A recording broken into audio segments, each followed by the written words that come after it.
We are at 226 10th Street Southeast, a really great block. This house is not tenanted. It is owned by the owner who is not currently living here and has not been living here. So there's been some deferred maintenance. But here you go. Original vestibule with the lovely original trim. They're working on the door here to get a nice secured lock and key.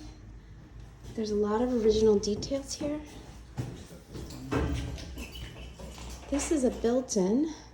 There's been some removal of the paint or stain from the trim, and from the original trim. It's very nice to have that original trim. The owner just pulled that, so they're coming in. Oh, that's awesome. Okay. Yeah, the doors are locked upstairs, so we'll go there second. This is the center hall of the Victorian. Here they have the coat closet, dining room, and then the entry to the basement. I think we saw one where that was sectioned off and you had to go in through the front egress. There's no front egress here. There's an interior access right there. But similarly, the half bath is through here, and we talked about, we've seen people move a half bath here so that you can have a large opening for the kitchen. And so we'll see the kitchen here. Here's the powder room. It's quite large.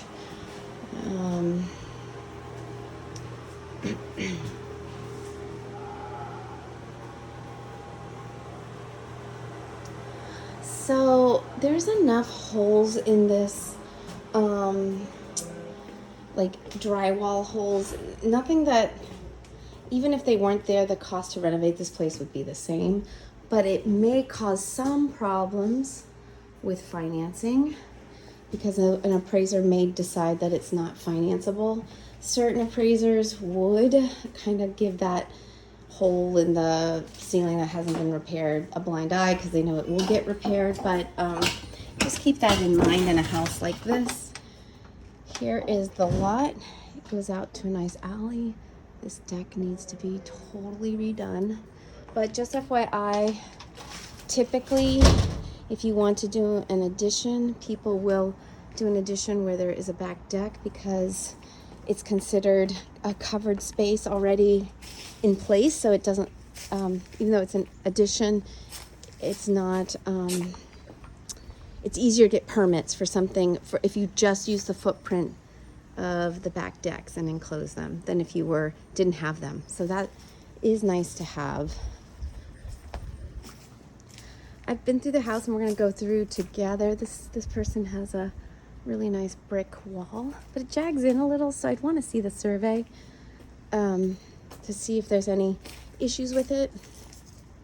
There's a rear egress to the basement. Maybe. No, I didn't.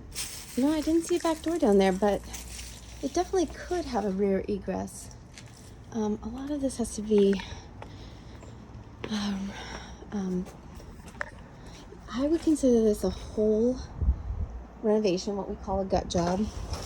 And those are running for 3 levels for mid-grade, as we said, mid-grade to with a little bit of upper level flare at about 600 to 650 basic.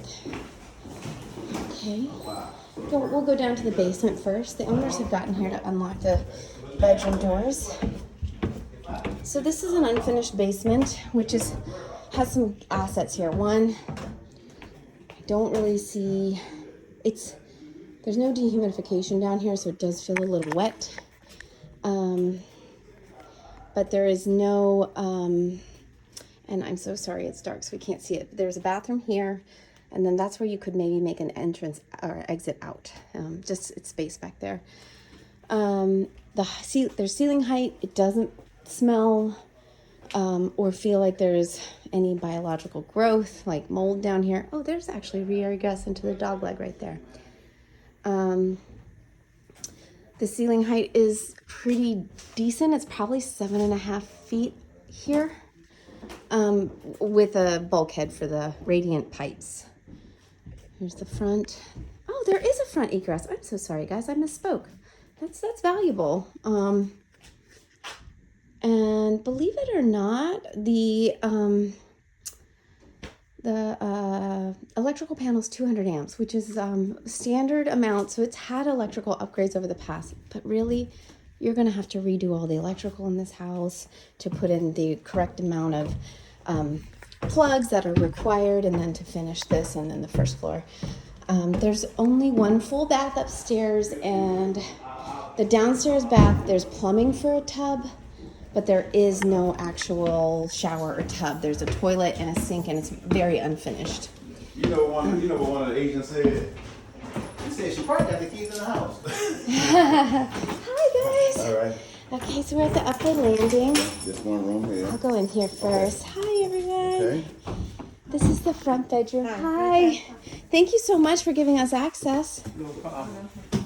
So this is the chimney for the flue of the boiler system. And there's a fireplace too, so there's probably a flute for the fireplace. And can't guarantee the condition. That would probably need to, often in this age of home, often needs to be redone. Pretty normal. They've built out this to kind of compensate for the chimney, but it does kind of limit.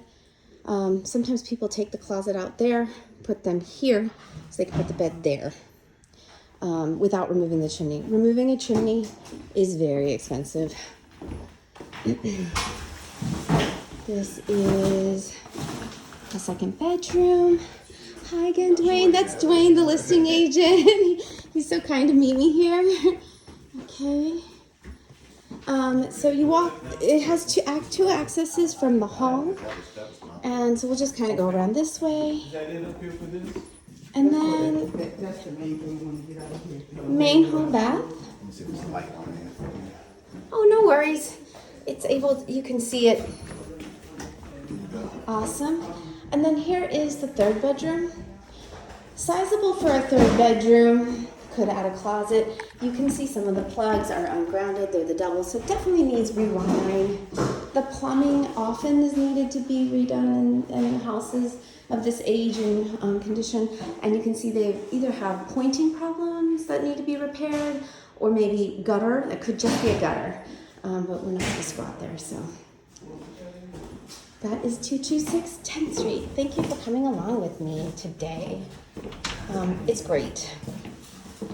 Thank you.